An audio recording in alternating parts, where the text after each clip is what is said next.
ಯೇಸುವಿಗೆ ಸ್ತೋತ್ರ. ಇಂದು 12 ಆಗಸ್ಟ್ 2026. ಎಲ್ಲರಿಗೂ ಶುಭೋದಯ. ಈ ದಿನದ ಧ್ಯಾನ ಭಾಗ ಇಬ್ರಿಯರಿಗೆ ಬರೆದ ಪತ್ರಿಕೆ 10ನೇ ಅಧ್ಯಾಯ 2-4 ವಾಕ್ಯ.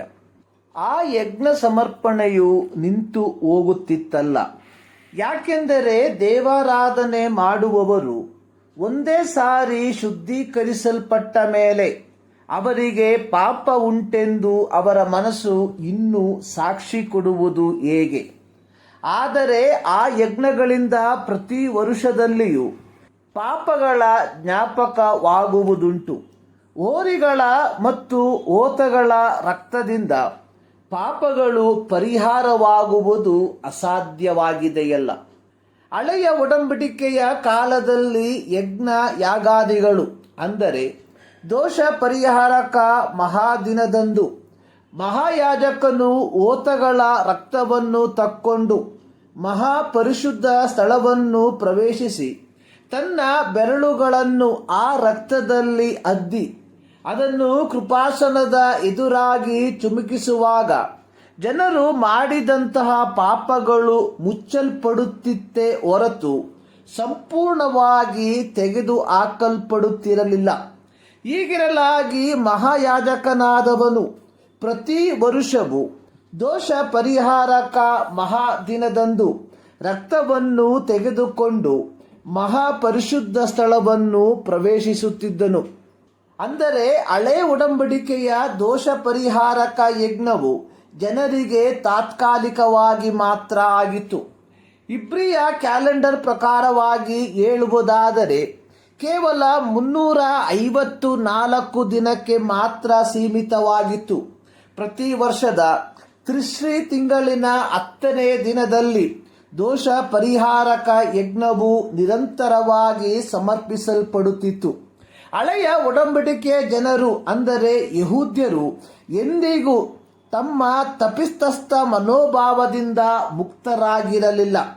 ಪ್ರತಿ ವರ್ಷವೂ ಜನರು ದೋಷ ಪರಿಹಾರಕ ದಿನದಂದು ದೋಷ ಪರಿಹಾರಕ ಯಜ್ಞ ಪಶುವಿನೊಂದಿಗೆ ದೇವಾಲಯಕ್ಕೆ ಬರುವಾಗ ಅದು ಅವರನ್ನು ನೆನಪಿಸುವಂಥದ್ದು ನಾವು ಅಪರಾಧಿಗಳು ಎಂಬುದಾಗಿ ಆಗಿತ್ತು.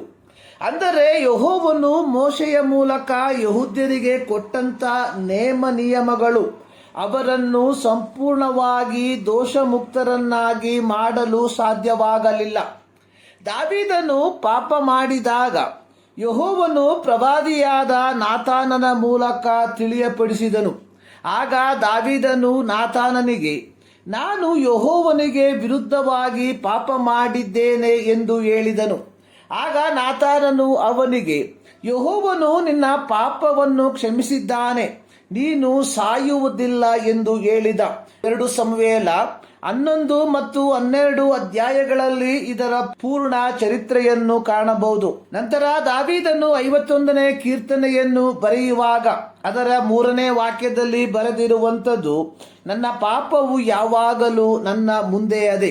ದಾವೀದನು ದೇವರ ಹೃದಯಕ್ಕೆ ಒಪ್ಪುವ ಮನುಷ್ಯನಾಗಿದ್ದರೂ ಸಹ ದೇವರ ಮುಂದೆ ತನ್ನ ಅಪರಾಧ ಪ್ರಜ್ಞೆಯಿಂದ ಎಂದಿಗೂ ಮುಕ್ತನಾಗಿರಲಿಲ್ಲ. ಯೆಹೋವನು ಮೋಶೆಯ ಮೂಲಕ ಇಸ್ರಾಯೇಲರಿಗೆ ನಿಯಮಗಳನ್ನು ಕೊಟ್ಟಾಗ ಅದರೊಂದಿಗೆ ನ್ಯಾಯ ತೀರ್ಪಿನ ಕುರಿತಾಗಿಯೂ ಮುಂತಿಳಿಸಿರುವಂಥದ್ದನ್ನ ನೋಡುತ್ತೇವೆ. ದಾವೀದನ ಜೀವಿತದಲ್ಲಿ ಅದು ಸಂಭವಿಸಿರುವಂಥದ್ದನ್ನ ನಾವು ನೋಡುವವರಾಗಿದ್ದೇವೆ.